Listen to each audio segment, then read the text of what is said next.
Hello dear students, welcome back to my YouTube channel Gyan Charcha with Yash sir.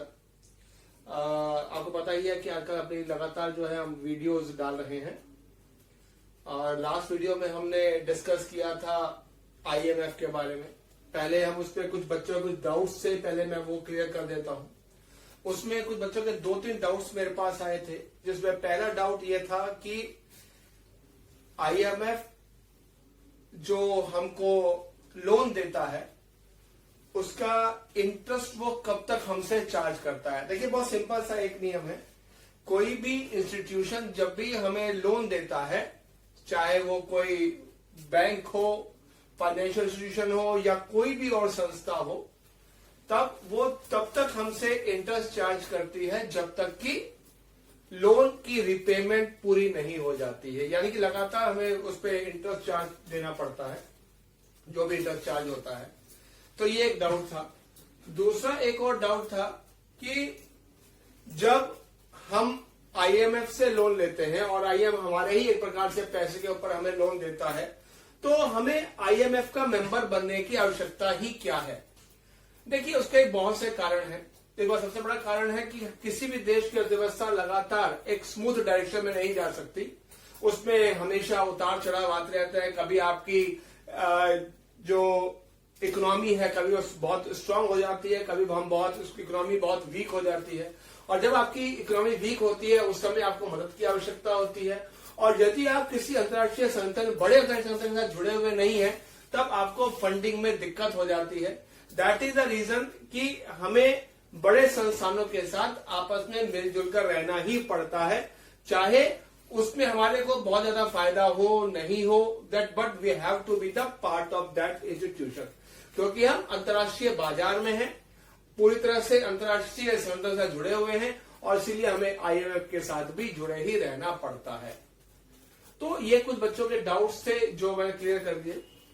आज हम जो हमारा वर्ड सीरीज चल रहा था उससे थोड़ा सा हटके आज मैं टॉपिक लूंगा, क्योंकि बच्चों के बहुत सारे इसमें सजेशन से सर जो एफडीआई है, और अभी गवर्नमेंट ने एफडीआई में कुछ पॉलिसीज को चेंज किया है कोविड-19 को लेकर, उसके ऊपर कुछ डिस्कशन कीजिए कि एफडीआई क्या है, किस प्रकार से आता है, क्या होता है, और गवर्नमेंट ने जो पॉलिसी जो चेंज किया है उसमें किस प्रकार से परिवर्तन किया गया है, उस परिवर्तन का हमें क्या बेनिफिट मिलेगा, उसके ऊपर आज हम डिस्कशंस करेंगे।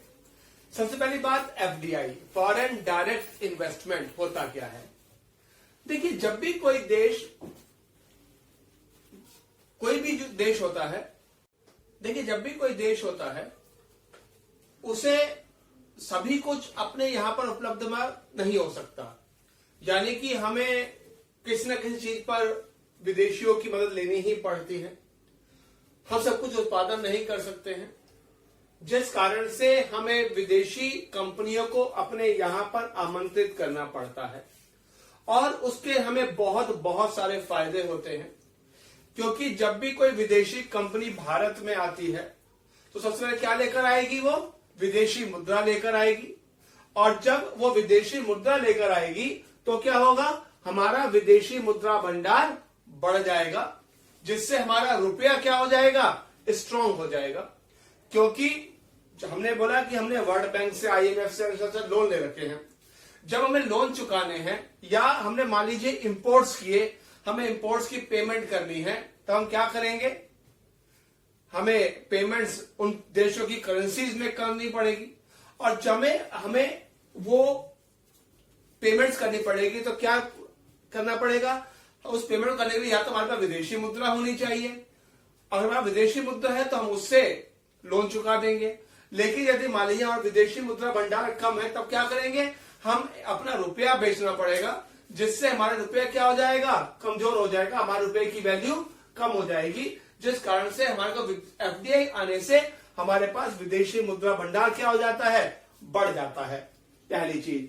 दूसरी चीज, एफडीआई का अर्थ होता है कि कोई भी विदेशी कंपनी इंडिया में आकर अपना खुद का प्लांट लगाएगी या किसी इंडियन कंपनी के साथ कोलैबोरेट करेगी। यानी कि यदि वो कंपनी हमारे यहां पर आकर अपना प्लांट लगा रही है या किसी इंडियन कंपनी के साथ में कोलैबोरेट कर रही है, तो क्या होगा, इससे रोजगार के अवसर बढ़ेंगे, क्योंकि जब नई कंपनी लगेगी तब उससे क्या हो जाएगा, एम्प्लॉयमेंट जनरेट होगा, जिससे हमारे यहां पर अनएम्प्लॉयमेंट की समस्या कम हो जाएगी। जैसे कि अगर हम बात करें, रिसेंटली नोएडा में सैमसंग का प्लांट लगाया गया। सैमसंग का जो प्लांट लगाएगा, विश्व का सबसे बड़ा प्लांट जो सैमसंग ने लगाया है, दैट इज इन इंडिया। यानी कि जब वो प्लांट पूरी तरह से चालू हो जाएगा, रोजगार के अवसर अपने आप जनरेट हो जाएंगे। That is the benefits of the FDI. उसके अलावा जब विदेशी कंपनी हमारे यहां पर आएगी तो नई नई टेक्नोलॉजी को लेकर आएगी, और जब नई टेक्नोलॉजी आएगी जिससे हमारी कार्य क्षमता क्या हो जाएगी, और बढ़ जाएगी, उत्पादन बढ़ जाएगा, जीडीपी हमारा बढ़ जाएगा, हमारी इकोनॉमी क्या हो जाएगी, स्ट्रांग हो जाएगी। हाँ, एफडीआई के कुछ नुकसान भी हैं।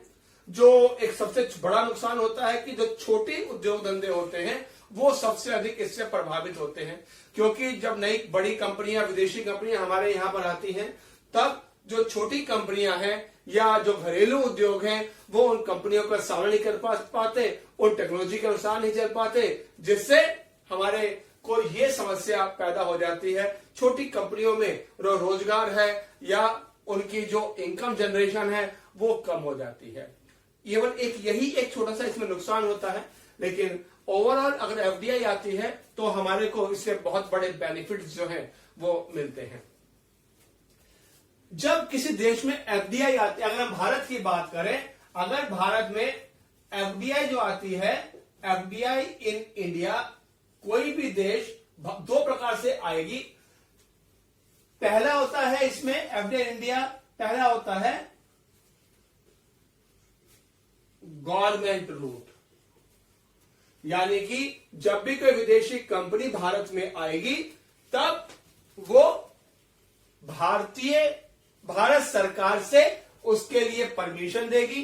भारत सरकार यदि परमिशन देती है तब वो कंपनी इंडिया में आकर अपना प्लांट लगा सकती है या इंडियन कंपनी के साथ कोलैबोरेट कर सकती है। लेकिन दूसरा होता है ऑटोमेटिक रूट। ऑटोमेटिक रूट का मतलब होता है कि यहां पर जो कंपनी भारत में आएगी उसे किसी भारत सरकार की परमिशन की आवश्यकता नहीं है। जब वो कंपनी इंडिया में आकर अपना प्लांट लगा लेगी या किसी इंडियन कंपनी के साथ कोलैबोरेट करके उस पर आगे अपनी कार्यवाही प्रारंभ कर देगी, तब वो उसकी सूचना आरबीआई को देगी और उसके अंतर्गत भारत सरकार को जो भी उसकी फी होगी एफडीआई के अंतर्गत वो सब भारत सरकार को चुका देगी। यानी कि दो प्रकार से आती है, एक होता है गवर्नमेंट रूट जिसमें भारत सरकार परमिशन देती है, और दूसरा होता है ऑटोमेटिक रूट जिसमें कंपनी को इंडिया में आने के बाद भारत सरकार को बताना पड़ता है कि हमने ये कोलैबोरेशन किया है या हमने ये कंपनी स्टैब्लिश किया है, और इसके लिए आरबीआई में पूरी जानकारी देकर भारत में वो कंपनी जो है इस प्रकार से अपना कार्य कर सकती है। अगर हम एफडीआई की बात करें, अगर हम विश्व में एक डाटा दिखा रहा हूं, ये बहुत इंपॉर्टेंट डाटा है और लगभग एग्जाम्स में बहुत कॉमनली पूछा जाता है, जिसमें दो तीन चीजें इंपॉर्टेंट होती है। अगर हम बात करें एफडीआई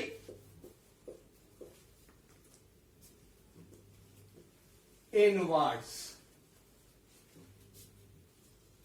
किसी देश में एफडीआई आना, यानी कि विश्व में सबसे अधिक एफडीआई किस देश में आती है और किस प्रकार से आती है। अगर हम लेटेस्ट डाटा की बात करें, ये यूएनओ के डाटा है। यूएनओ के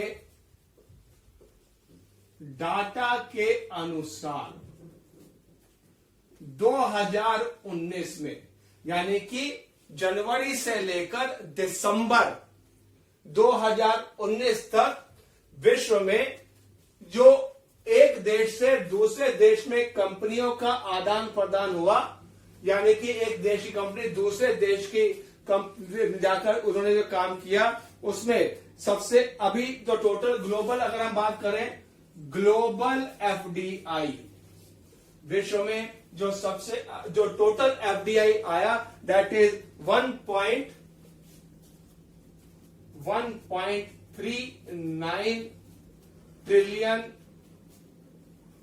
डॉलर, यानी कि 1.39 ट्रिलियन डॉलर का एफडीआई 2019 में आया, जो 2018 के मुकाबले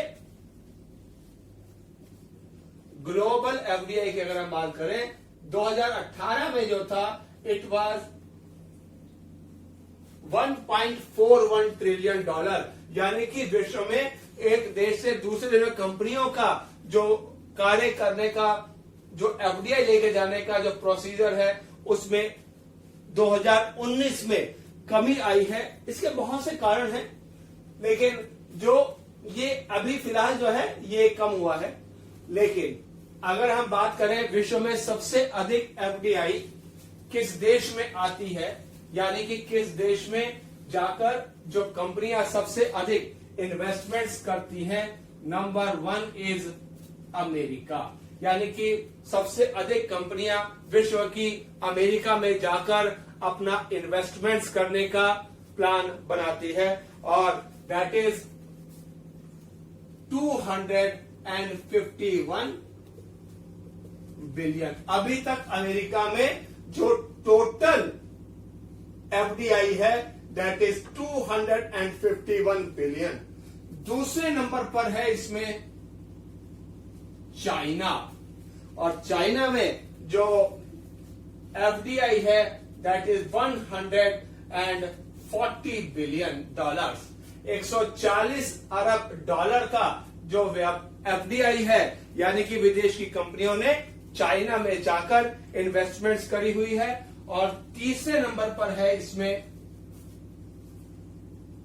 सिंगापुर, और सिंगापुर में 110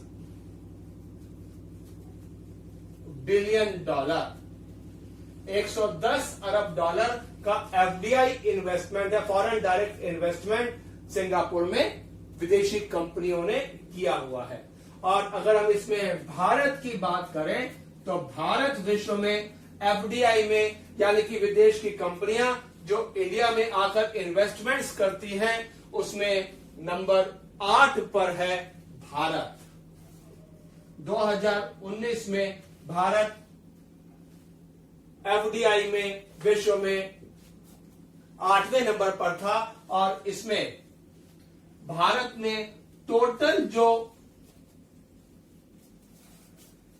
एफडीआई है दैट इज 49 बिलियन डॉलर्स, और विश्व में भारत 8वें नंबर पर है। दैट इज द विश्व में कौन से देश में एफडीआई किस प्रकार से सबसे ज्यादा, नंबर 1 पर अमेरिका, दूसरे पर चाइना, और 8वें नंबर पर भारत। अगर हम भारत की बात करें, यह डाटा एक प्रकार से अच्छे से रख लीजिएगा, क्योंकि यह बहुत इंपॉर्टेंट डाटा है, और ये लगभग हर एग्जाम में इसके ऊपर क्वेश्चन पूछे गए हैं, चाहे वो सिविल सर्विसेज हो, चाहे वो स्टेट पीसीएस हो, वनडे एग्जाम्स हो, सभी क्वेश्चन आते हैं। अगर हम इंडिया की बात करें, इंडिया में सबसे ज्यादा एफडीआई कौन से देश से आती है? विश्व में सबसे अधिक जो एफडीआई भारत में देश लेकर आता है, नंबर 1 इज मॉरिशियस। विश्व में सबसे अधिक एफडीआई जिस देश से भारत में आती है दैट इज मॉरिशियस, और इसमें नंबर 2 पर है सिंगापुर।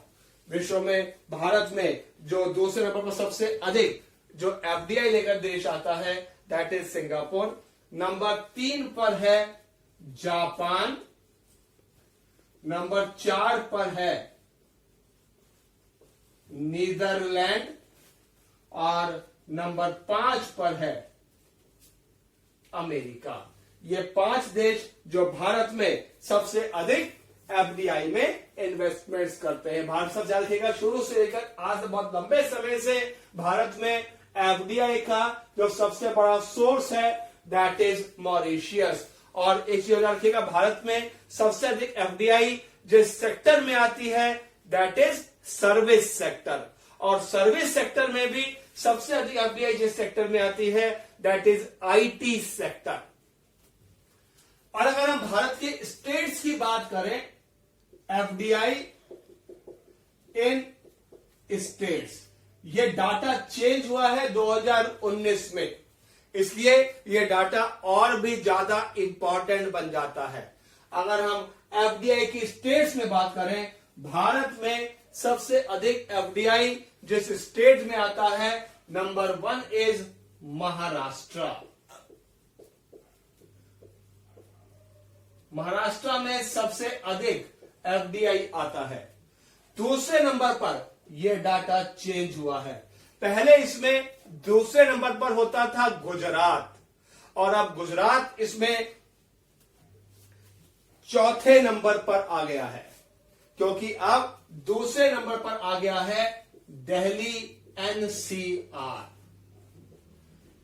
दिल्ली एनसीआर इसमें अब दूसरे, यानी कि दिल्ली और उसके एनसीआर का जो क्षेत्र है, गाजियाबाद, गुड़गांव, फरीदाबाद, ये जितने भी एरियाज हैं दिल्ली एनसीआर, अब एफडीआई में नंबर 2 पर आ गए हैं। नंबर 3 पर है कर्नाटका। कर्नाटका अब नंबर 3 पर है एफडीआई। भारत में एफडीआई आने के बाद क्या, हम यहां पर बात कर रहे हैं इनवर्स एफडीआई की, और इसमें चौथे नंबर पर है गुजरात, जैसे कि मैंने आपको अभी बताया। क्लियर? तो इस प्रकार से भारत से एफडीआई इस प्रकार से आता है, भारत में इस प्रकार से एफडीआई आता है। अब हम बात करेंगे भारत से या किसी भी देश में जो एफडीआई जाता है, किस प्रकार से हमारी कंपनियां विदेश में जाकर इन्वेस्टमेंट्स करती हैं। अब हम बात करेंगे एफडीआई आउटवर्ड्स की।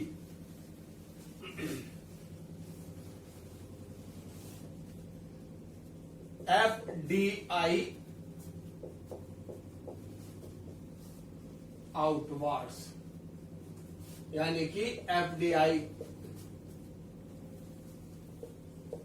यानी कि हमारे देश की कंपनियां किस देश में सबसे अधिक जाकर इन्वेस्टमेंट्स करती हैं।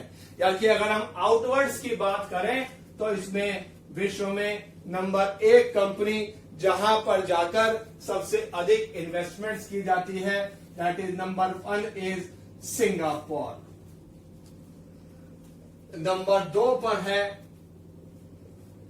अमेरिका। यानी कि पहले इसमें अमेरिका नंबर 1 पर था, अब इसमें अमेरिका नंबर 2 पर है।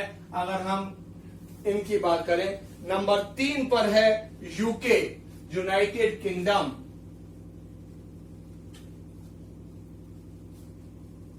नंबर 3 पर है यूनाइटेड किंगडम। नंबर 4 पर है स्विट्जरलैंड। स्विट्जरलैंड इसमें नंबर 4 पर है, और इसमें नंबर 5 पर है रशिया, यानी कि जिस देश में कंपनियां जाकर सबसे अधिक इन्वेस्टमेंट्स करती है, नंबर 5 पर है रशिया। और अगर हम भारत की बात करें तो भारत सबसे अधिक अपनी जो इन्वेस्टमेंट्स करता है जिस देश में जाकर करता है, दैट इज ऑल्सो सिंगापुर।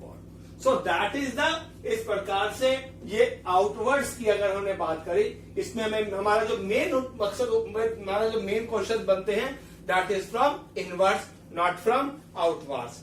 अब हम बात करेंगे, गवर्नमेंट ऑफ इंडिया ने एफडीआई को लेकर जो नई गाइडलाइंस जारी करी है,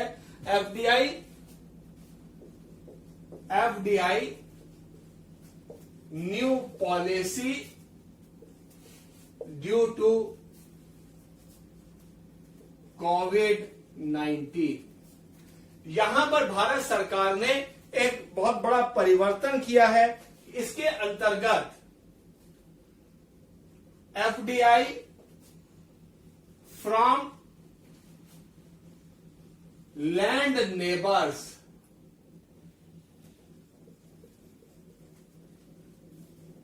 will be through government route only। Bharat सरकार ने एक बहुत बड़ा परिवर्तन किया है। हमारे जो लैंड नेबर्स हैं, हमारे जो पड़ोसी देश हैं, जिनमें जो हमारे जमीन के साथ जुड़े हुए देश हैं, उन देशों में से भारत में अब जो भी एफडीआई आएगी वो केवल और केवल सरकारी रूट से आएगी। वो अब ऑटोमेटिक रूट से उसमें आने पर पूरी तरह से प्रतिबंध लगा दिया गया है, क्योंकि भारत सरकार चाहती है कि अब जो भी इन्वेस्टमेंट्स आए, खासकर पड़ोसी देशों से, खासकर चाइना से, वो गवर्नमेंट के थ्रू आए। क्योंकि उसके पीछे एक रीजन भी है, बता दूं मैं आपको। इसमें मैं दो चीजें बता देता हूं। पहले, अभी तक इस नए पॉलिसी से पहले भारत में दो देश थे, पाकिस्तान और दूसरा था बांग्लादेश। इन देशों से जो भी एफडीआई आती थी वो केवल और केवल गवर्नमेंट रूट से आया करती थी। लेकिन अब इसमें 5 और देशों को जोड़ दिया गया है, जिसमें तीसरा है नेपाल, अफगानिस्तान, नेपाल, अफगानिस्तान, भूटान,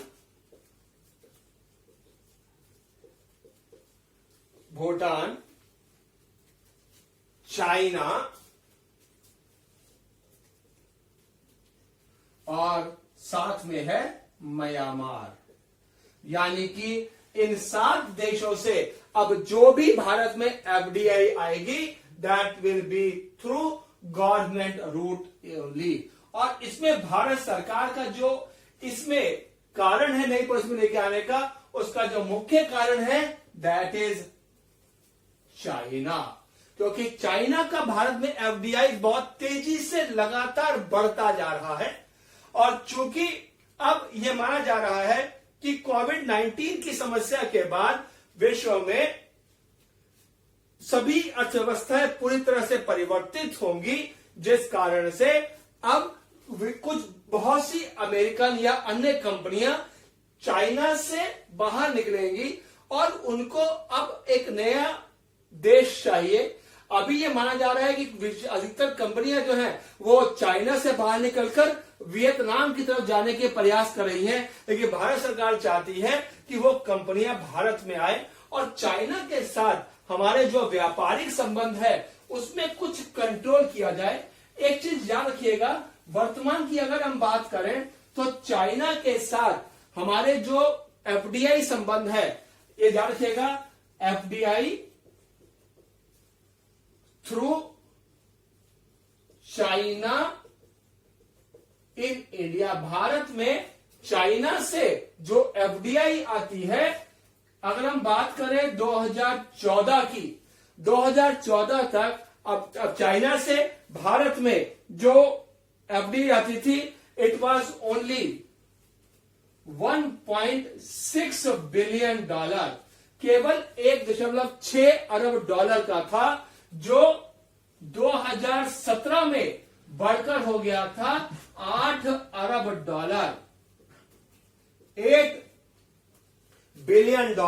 और भारत के साथ अभी चाइना के साथ जो समझौते हुए हैं एफडीआई के अंतर्गत, उसके अंतर्गत अगर हम बात करें 2020 में चाइना के जो प्रोजेक्ट्स इंडिया में चल रहे हैं और जो फ्यूचर प्रोजेक्ट्स हैं 2020 तक के, उसके अनुसार 2020 में भारत में चाइना का जो एफडीआई है that will be around $26 billion, लगभग $26 अरब का हो जाएगा। क्योंकि चाइना का सारा एफडीआई हमारे देश में आ जाएगा। चाइनीज कंपनियां हमारी इकोनॉमी में काफी हद तक प्रवेश कर लेंगी, इसलिए भारत सरकार उसके ऊपर नियंत्रण चाहती है और इसलिए भारत सरकार उसमें अंतर्गत कुछ कंट्रोल करने के लिए भारत सरकार ने इस नीति का परिवर्तन किया है। जो ऑटोमेटिक रूट है उसको बंद करके लैंड नेबर्स के साथ, पड़ोसी देशों के साथ, जिनसे जो हमारी भूमि के साथ जुड़े हुए हैं, उसमें हमने एक नया गवर्नमेंट रूट के अंतर्गत हम आप एफडीआई लेकर आएंगे। तो ये था पूरा डिटेल एफडीआई के अंतर्गत का। आई होप कि आपको वीडियोस हमारा पसंद आ रहे होंगे, और मैं आपसे एक बार फिर से रिक्वेस्ट करूंगा, हमारा जो यूट्यूब चैनल है उनको आप सब्सक्राइब कीजिए, उसको आप शेयर कीजिए, बेल आइकन दबाइए। Thank you very much for today's class.